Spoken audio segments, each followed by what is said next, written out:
Did you ever wonder why a man surrounded by people always sounded so lonely? How could someone with millions of fans feel so isolated?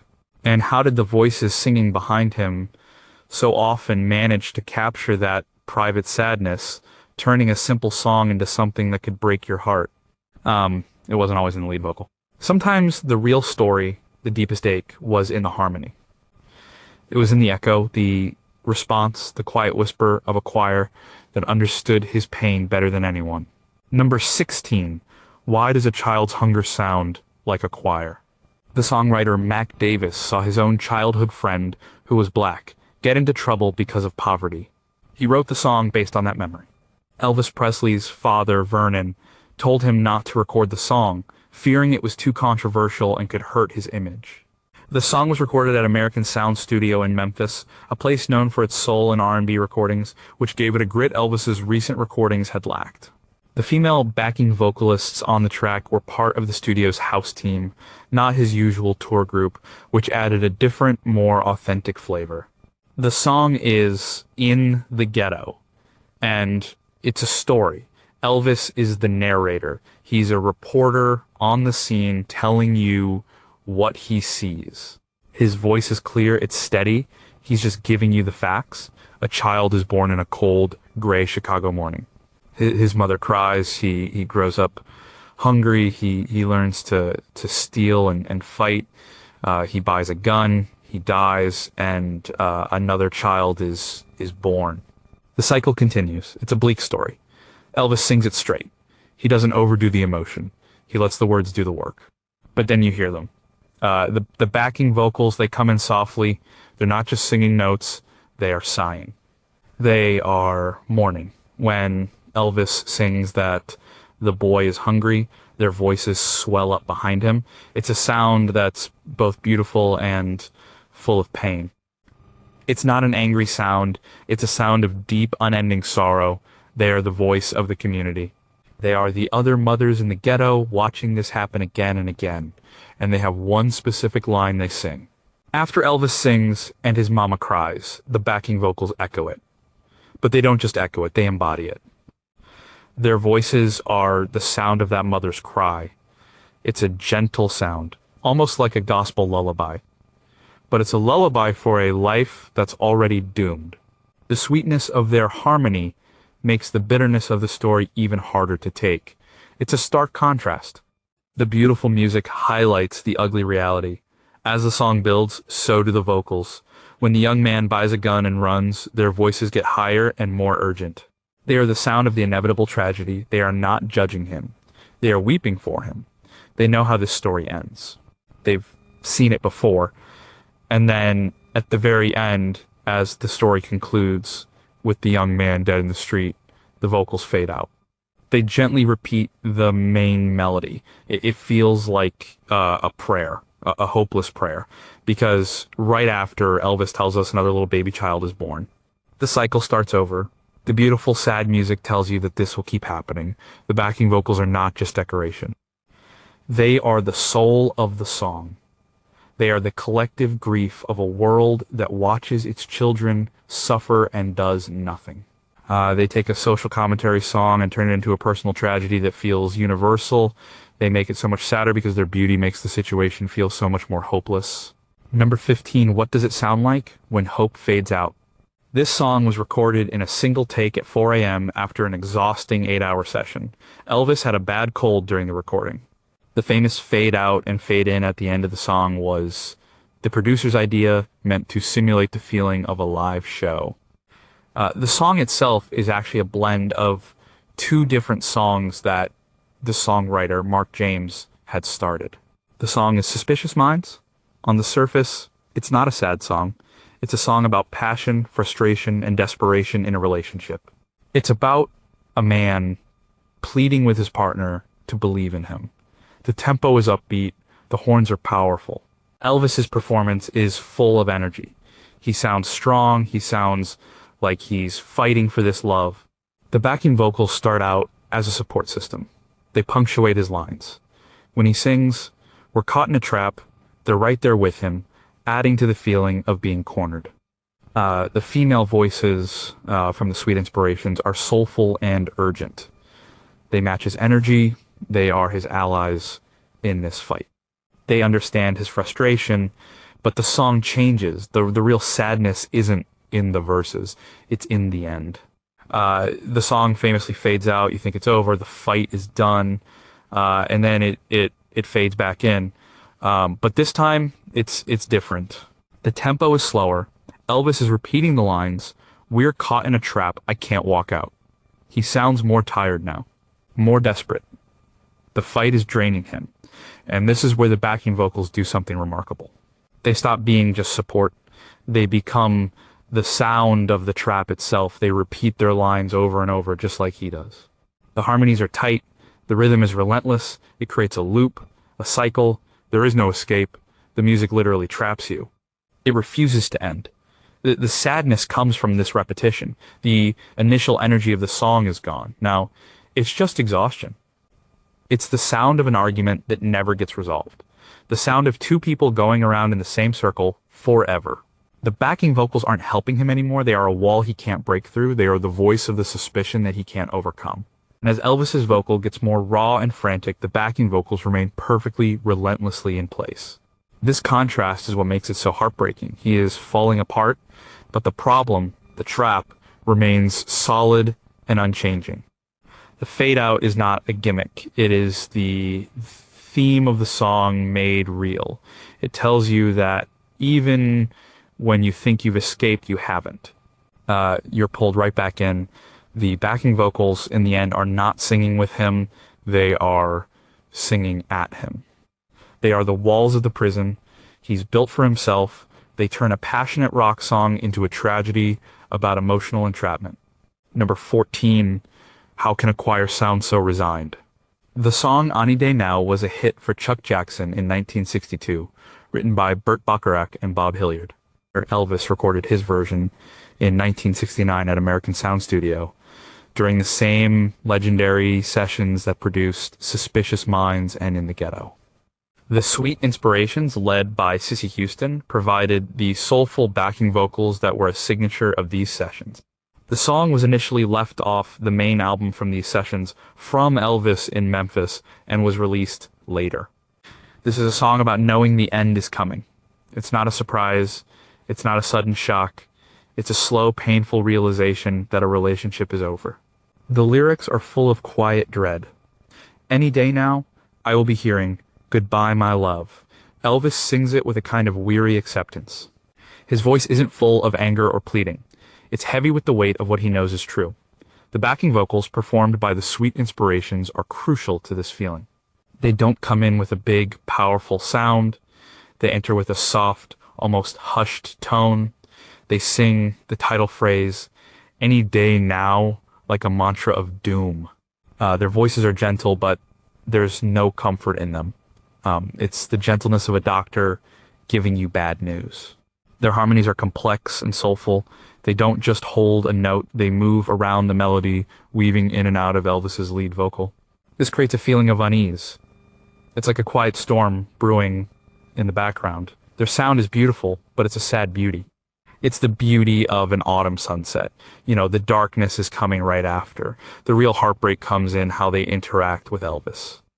He sings a line full of his personal pain, "My wild, beautiful bird, you will have flown." And then you hear their voices, like a soft wind, singing "Any Day Now." They are the external confirmation of his internal fears. He's worried it will happen, and their voices are the world telling him, yes, it will. They offer no hope, no contradiction, they just agree with his sadness. There is a moment in the song where the music swells and the backing vocals become more prominent. They sing with more force, but it's not a force of defiance, it's a force of certainty. The end is not just possible, it is definite. Their soulful, gospel-inflected voices should sound uplifting. That's what gospel music often does. But here, that same sound is used to convey the absolute certainty of loss. It's like they are singing a spiritual about a broken heart. They take Elvis's personal quiet resignation and turn it into a universal, undeniable truth. They are the sound of fate. And in this song, fate is very, very sad. Number 13, Can Loneliness Be Sung in Harmony? Crying in the Chapel was written in 1953 and first recorded by Daryl Glenn. His father was a country gospel singer. Elvis recorded his version in 1960 during the sessions for his gospel album, His Hand in Mine. However, the song was seen as too commercial and was left off the album. It was eventually released as a single 5 years later, in 1965, and became a massive international hit. This is a song about finding peace. The lyrics describe a person who goes to a chapel, not for a service, but just to be in the space. They feel a sense of calm and know they will never be lonely again. The melody is simple. It's a gentle, slow waltz. Elvis sings it with a pure, clear voice. It should be a happy, uplifting song, a song of spiritual contentment. But the backing vocals by the Jordanaires change everything. The Jordanaires were masters of a smooth, blended sound. They were a key part of Elvis's early sound. Here, their sound is almost ghostly. They sing oohs and ahs behind Elvis. But their harmonies are not bright and joyful. They are low and somber. They sound like the echo in an empty church. The main feeling they create is one of space, of emptiness. Elvis is singing about not being lonely, but the backing vocals sound incredibly lonely. They are distant. They are the sound of one person's voice in a vast, silent room. They don't sound like a joyful choir of angels. They sound like the quiet, humming silence of the chapel itself, and that's where the sadness comes from. There is a deep disconnect between the words Elvis is singing and the feeling the music creates. He sings, "I'll never be lonely anymore." But the sound behind him is the very definition of loneliness. It's the sound of someone trying to convince themselves of something. The backing vocals represent the truth that he's trying to overcome. He may have found peace, but he found it alone. The Jordanaires' bass singer, Ray Walker, provides a low, resonant foundation. It feels like the heavy wooden beams of the chapel ceiling. It adds a seriousness and a weight to the song. This isn't a light, happy feeling. This is a profound, somber experience. The backing vocals don't celebrate his discovery of peace. They reflect the solitude that led him to seek it in the first place. They are the sound of the tears he cried before he found his smile. They make a song about finding solace feel like a song about the deep sadness that made the solace necessary. Number 12, Why Does a Dream Sound So Desperate? If I Can Dream was written specifically for Elvis by Walter Earl Brown. He wrote it in a single night after talking with Elvis about his feelings following the assassinations of Martin Luther King Jr. and Robert F. Kennedy in 1968. Elvis felt so strongly about the song that he fought to have it replace "I'll Be Home for Christmas" as the finale of his 1968 comeback special. The session players were so moved by his performance during the recording that they were reportedly in tears. This is not a typical Elvis song. It's a plea. It's a raw, emotional outcry for a better world. The lyrics are full of hope and longing. There must be lights burning brighter somewhere. If I can dream of a better land where all my brothers walk hand in hand. It's a message song delivered with the fire of a gospel sermon. Elvis's voice is ragged. It's pushed to its limit. He's not just singing the words, he's living them. He believes in this dream. The backing vocals are a huge part of why this performance is so powerful. They are performed by the Blossoms, a female vocal group led by Darlene Love. They were not his usual singers. They were session musicians with deep roots in soul and gospel music, and they bring that authenticity to this track. They start quietly supporting his opening lines, but as Elvis's voice grows in intensity, so does theirs. They are not just singing harmony, they are shouting with him. They are a congregation answering their preacher. When he sings, "Tell me why, oh why can't my dream come true?" Their voices soar behind him, echoing his question with a pain of their own. The sadness comes from the desperation. This isn't a calm, confident statement of hope. It's a desperate, almost hopeless plea. The backing vocals make it feel like a struggle. They are the voices of all the people who share this dream, but see it slipping away. Their gospel wails are not sounds of pure joy and praise. They are sounds of struggle, of yearning for something that feels impossibly far away. There is a moment where Elvis's voice cracks with emotion. He's completely invested. And right there with him, the backing vocals swell, holding him up, sharing his pain. They turn his personal dream into a collective one. But they also amplify the desperation. The sheer force of their combined voices makes you feel how much they all want this to be true, and that makes the reality of the world in 1968 feel even darker. The song ends with a huge dramatic climax. All the voices come together, big and powerful, but it doesn't feel like a victory. It feels like a final, exhaustive push against a powerful force. The sadness is in the effort. The backing vocals show you how hard it is to even hold on to a dream in a broken world. They make a song of hope sound like a beautiful, heartbreaking struggle. Number 11, who is singing on the other side of the bridge? Elvis first heard this Simon & Garfunkel song and was so impressed, he began performing it in his live shows in 1970. His version is dramatically different from the original, turning a folk song into a massive gospel anthem. The recording featured on the That's the Way It Is documentary was a rehearsal, but his vocal was so powerful they used it for the record, overdubbing applause. J.D. Sumner, the bass singer in the Stamps Quartet who sang with Elvis, could famously hit a double low C, a note so low it's off the standard piano keyboard. Bridge Over Troubled Water is a song of comfort. It's a promise. When you're weary, feeling small, I will comfort you. Paul Simon wrote it as a personal song of reassurance. When Elvis sings it, it becomes something much bigger.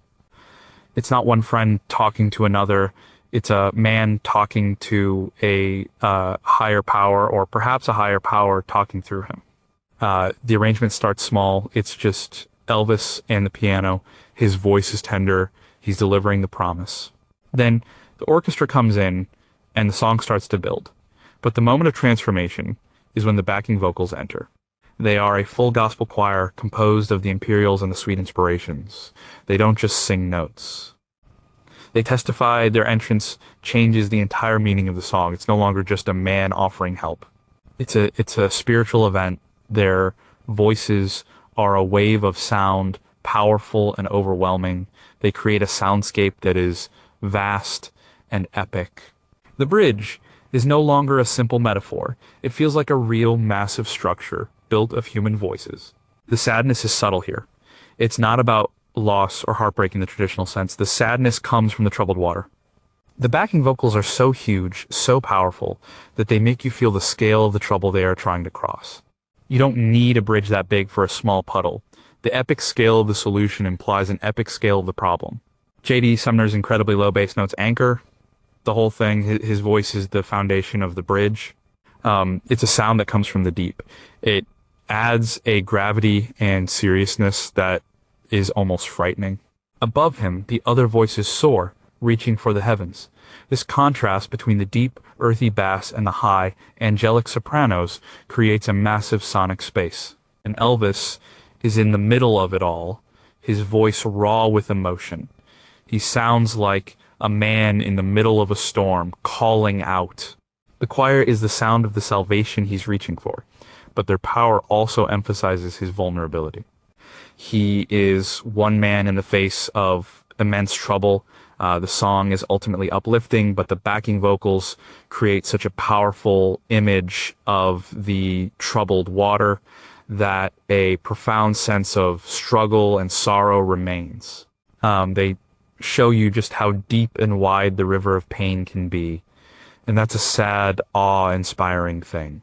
Number 10, What is the Sound of a Cold Rain? This song was written by Eddie Rabbitt and Dick Hurd. Rabbitt had to wait outside Graceland in the rain for a whole day just to get the demo tape to one of Elvis's people. Elvis loved the story in the song and recorded it in 1969. The distinctive "hoo-oo-oo" sound in the background vocals was created by the singers on the spot during the session. Kentucky Rain is a short story set to music. A man is walking and hitchhiking through the cold Kentucky rain, searching for a woman who left him. He's desperate.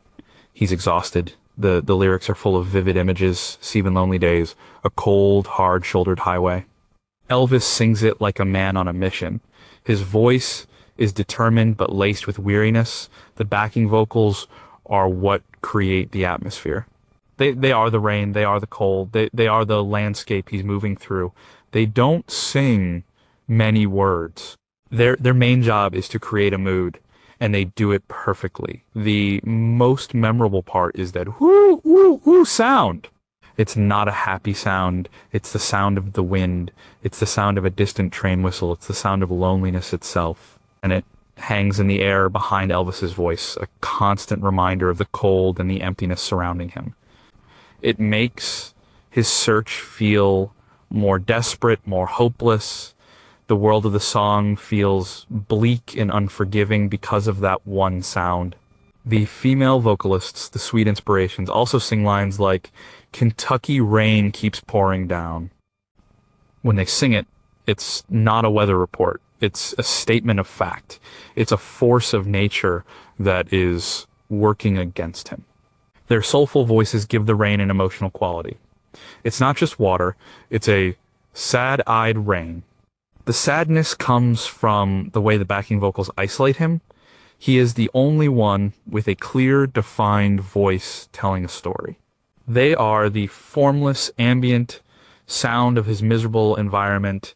He's pushing against it, trying to find this person, but the environment, represented by the choir, is relentless.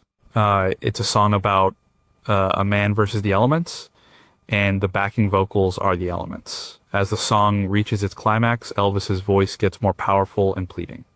The backing vocals also swell. The rain gets heavier. It feels like he's about to be overwhelmed.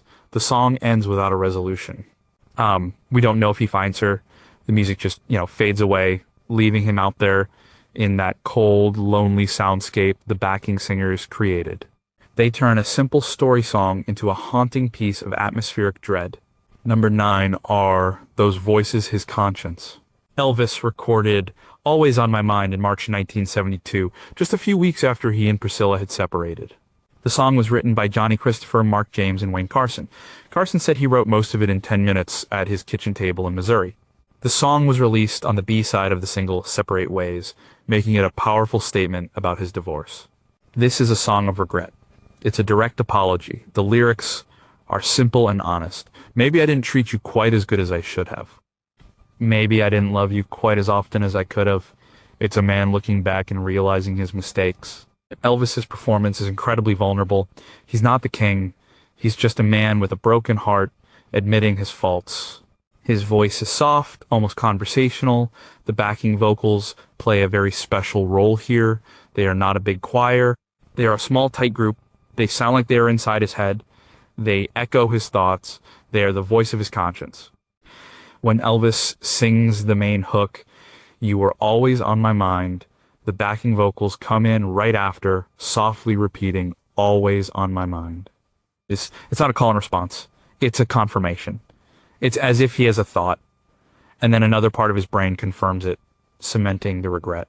This internal dialogue is what makes the song so devastatingly sad. He is alone with his thoughts, and his thoughts are full of should-haves and could-haves. The harmony they sing is gentle and sad. It's not dramatic or overwrought. It's the quiet, persistent ache of regret. Their sound is smooth and almost soothing, which is a strange contrast to the painful words being sung. It's the sound of someone trying to comfort themselves while also torturing themselves with past mistakes. The female voices add a layer of tenderness. They have a softer quality that feels like the memory of the love he let slip away. Their presence makes her absence feel more real. They are a ghostly reminder of what he lost. The sadness here isn't loud. It's quiet and profound. It's the sadness of late-night reflection, when all the defenses are down. The backing vocals are not a performance for an audience.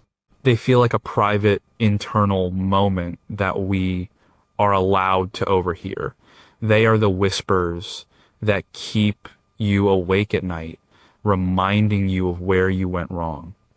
They make Always on My Mind, one of the most honest and heartbreaking recordings of his career.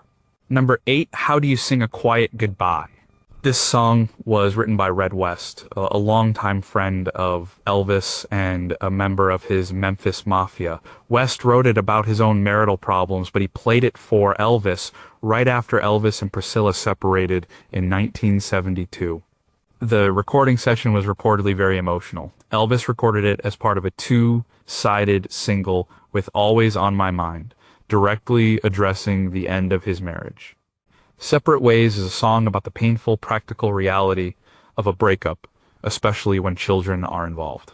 The lyrics are heartbreakingly direct. It's a sad, sad state of affairs we're in. Someday when she's a woman, I hope she'll understand. This is not a song about a dramatic fight. It's about the quiet, heavy sadness of two people admitting that it's over. Elvis's vocal is restrained. He sounds defeated. There is no anger in his voice, only sorrow. He's not trying to win her back.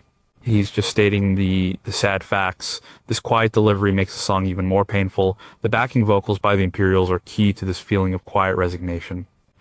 They are mostly male voices, and they sing with a soft, gentle blend. They don't overpower him. They support him in a way that feels like a group of friends putting a comforting arm around a grieving man. They often sing in unison with the melody, but in a lower, softer register. This creates a feeling of shared sorrow. It's not just his pain, it's a universal pain that many people experience. Their harmonies are simple and clean. There's nothing dramatic about them. This simplicity mirrors the simple, sad truth of the lyrics. The saddest part is how they handle the chorus. When Elvis sings, "We've been going our separate ways," their voices swell just a little bit. It's a gentle surge of emotion. It's not a cry, it's a deep collective sigh. It's the sound of acceptance, the sound of, letting go even when it hurts. The backing vocals here are not an echo of his thoughts or a representation of the environment. They are the sound of empathy. They seem to understand exactly what he's going through. They provide a bed of sound for him to lay his weary voice on. They don't try to cheer him up. They don't offer false hope. They just share his sadness with him. And that act of quiet, harmonious empathy makes the loneliness of the situation feel even more profound. They make the end of a marriage sound not like a loud explosion, but like the quiet, sad closing of a door. Number 7, Can a Song Carry the Weight of History? An American Trilogy is not one song, but a medley of 3 19th century songs arranged by country artist Mickey Newbury. The songs are Dixie, a song associated with the Confederacy, the Battle Hymn of the Republic, a Union marching song, and All My Trials, a Bahamian lullaby and spiritual with roots in slave culture. And Elvis began performing it in 1972, and it became a centerpiece of his live shows. This is a complex piece of music. On the surface, it's a patriotic anthem. It's big, it's dramatic. It has a full orchestra, a male choir, and a flute solo. It's designed to be a showstopper. Elvis sings it with immense power and sincerity. He clearly felt a deep connection to the material and the history it represented. But the backing vocals are what reveal the deep underlying sadness of the piece. They are not just singing notes. They are carrying the weight of American history. The male choir, J.D. Sumner and the Stamps Quartet, provides the foundation. Their sound is rich and formal. They sound like a regimental choir or a church congregation. The medley starts with Dixie. The choir sings it gently, almost like a folk song. It's nostalgic. It's a longing for a home that maybe never really existed. There's a sadness in that nostalgia, a sense of a past that is gone. Then the song transitions to the Battle Hymn of the Republic. The choir's energy lifts, the tempo increases. This is a song of glory and righteousness. Glory, glory, hallelujah, they sing. It should be triumphant, but because it comes right after the melancholy of Dixie, it doesn't feel like a simple victory. It feels like a conflict. The two songs represent the two sides of the Civil War, a central trauma in American history. The choir embodies this conflict. Their voices contain both the wistful sadness of the South and the righteous fervor of the North. The most heartbreaking moment, however, is the transition to All My Trials. The big, powerful sound of the choir and orchestra drops away. Things get quiet. A solo female voice, or a small group of female voices, sings the simple, beautiful melody. Hush, little baby, don't you cry. You know your mama was born to die. This is the voice of the slave. The voice of the oppressed. The voice that was underneath all the noise of the battles and the anthems. This quiet moment after all the bombast is devastating. The backing vocals here give a voice to the profound suffering that is also part of the American story. It's a moment of deep personal grief that cuts through the national pride. The song then builds back up to a massive climax with the full choir singing "Glory, Glory, Hallelujah," but it sounds different now. After hearing the quiet sadness of All My Trials, the glory sounds harder won. It sounds more desperate. The sadness of the trilogy comes from the fact that the backing vocals force you to hold all these conflicting ideas at once, the nostalgia, the glory, and the immense suffering. It's not a simple patriotic song. It's a portrait of a country that is both beautiful and tragic, and the choir sings every complicated, sad part of that story. Number 6, What is the Sound of Pure Despair? The song Hurt was first a hit in 1954 for Roy Hamilton, an R&B singer Elvis admired. It was written by Jimmy Crane and Al Jacobs. Elvis recorded his version in 1976 at Graceland in his home studio known as the Youngle Room. He was in poor health at the time, and his voice had a raw, ragged quality. He reportedly fell out of his chair after singing the final powerful note of the song. This is not a song of quiet sadness. This is a song of operatic, world-ending despair. The lyrics are simple. I'm so hurt to think that you lied to me. But the performance is anything but simple. It's a man pushed to the absolute edge of his emotional and vocal limits. Elvis's vocal is astonishing. He sings with the power of an opera star and the raw pain of a bluesman. He is not holding back. He is letting every ounce of his pain out. He sounds like a wounded animal. The backing vocals by J.D. Sumner and the Stamps are essential to creating this epic scale of despair. They don't just harmonize. They build a cathedral of sorrow around him. J.D. Sumner's famous bass voice is a key element. He sings the opening lines, "I'm so hurt," in a register so low it sounds like it's coming from under the floorboards. It's a sound of profound foundational grief. It sets the stage for the tragedy that is about to unfold. As the song progresses, the rest of the quartet joins in. Their harmonies are thick and heavy. They don't float, they weigh the song down. They are not trying to lift him up. They are mirroring his descent into despair. When Elvis's voice climbs, their voices climb with him, creating a wall of sound that is almost unbearable in its intensity. The real emotional blow comes at the climax of the song. Elvis holds a long, incredibly powerful high note. It's a scream of pure agony, and underneath him, the Stamps hold their harmony, a solid, unmoving chord of pain. They are the unchangeable fact of his hurt. He can scream and cry and push his voice to the breaking point, but the backing vocals are there to tell you that the pain is constant. It is not going away. The sadness of hurt is its sheer, unrestrained magnitude. It's not relatable sadness.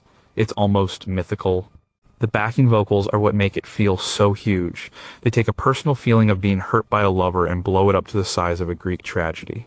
They are the Greek chorus commenting on the hero's downfall. They make it sound like it's not just a man who is hurt, but the entire world. Number 5, Is That an Angel or an Echo? This version of Unchained Melody was not a studio recording. It was filmed for a TV special, Elvis in Concert, in June 1977, just 2 months before his death. He was visibly unwell, overweight, and struggling, but he decided to sing this song at the piano, something he rarely did on stage. The high, soaring, harmony vocal that shadows Elvis's lead was sung by Cheryl Nielsen, a member of his backup group, Voice. Unchained Melody is a classic song of longing. The lyrics are a plea from someone who is separated from their love. Oh, my love, my darling, I've hungered for your touch. It's inherently a sad and romantic song. Many people have sung it. But Elvis's 1977 performance is something else entirely. It is a raw, unguarded moment of pain and beauty. He sits at the piano, and his speaking voice is slurred and weak. You worry he won't be able to sing. But then he starts, and the voice that comes out is still powerful, still beautiful, but it is drenched in a lifetime of weariness. He is not performing, he is testifying, he is pouring every last bit of himself into the song, but he's not alone. Singing right with him in a high, clear tenor is Cheryl Nielsen. He is not singing traditional backup harmony. He is shadowing Elvis's melody, often singing the exact same words at the same time, but in a much higher register. The effect is stunning. It sounds like Elvis has two voices. One is his earthly, struggling, powerful baritone. The other is a high, ethereal, almost ghostly voice. The second voice is what makes the performance so unbearably sad.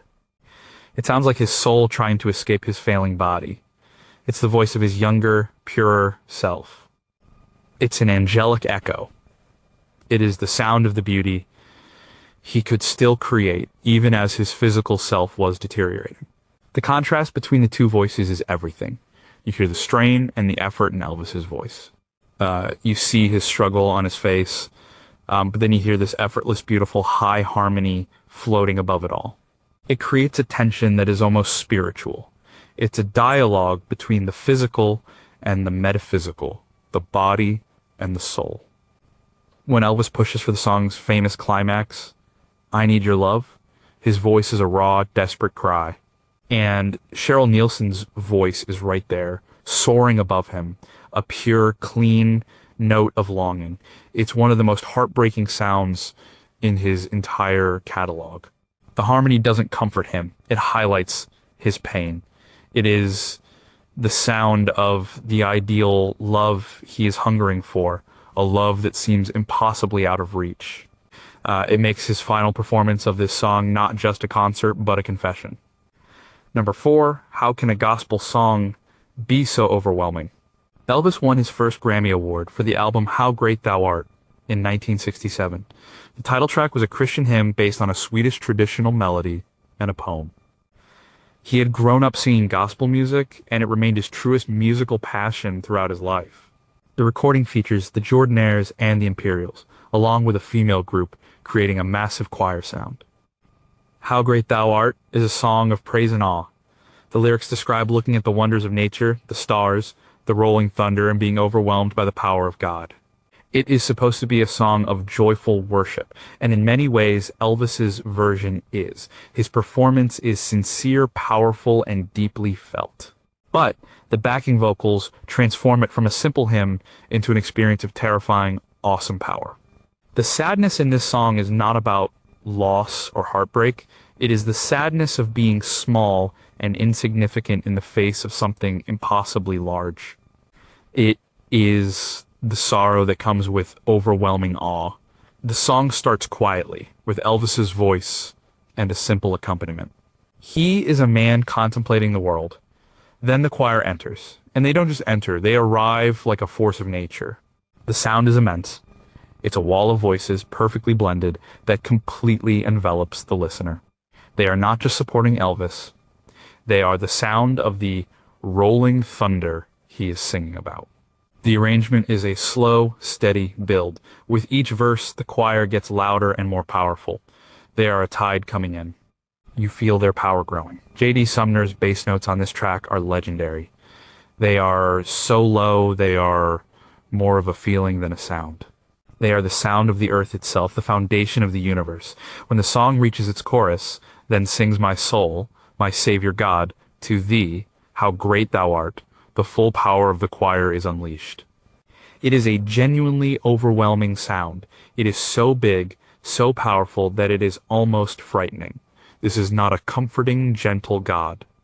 This is the God of the Old Testament, a being of unimaginable power and majesty. The sadness comes from the human response to that power. It's Elvis's voice, as powerful as it is, sounds small in comparison to the massive choir behind him. He is one man, one soul, singing in the face of infinity. The backing vocals represent that infinity. Their perfect, massive harmony is beautiful, but it is also inhuman. It is the sound of something so much bigger than us that it inspires not just joy, but also a kind of existential dread. It's the feeling of standing on a cliff top overlooking a raging ocean. It is beautiful, but it is also a reminder of your own fragility. The choir makes the greatness of God feel so real that it makes the listener's own smallness feel profoundly and sadly true. Number 3, why does Lost Love sound so grand? Elvis saw the Righteous Brothers perform You've Lost That Lovin' Feelin' in Las Vegas and decided he had to sing it. His 1970 version was recorded live on stage. The song, produced by Phil Spector for the Righteous Brothers, was already known for its huge wall of sound production. Well, Elvis, with his powerful voice and a full band and choir, took that grandness to a new level. The Imperials provided the powerful male backing vocals for this performance. This is a song about the exact moment you realize love is gone. It's not a memory of a breakup. It's the dawning horror of it. The lyrics are a series of observations. You never close your eyes anymore when I kiss your lips.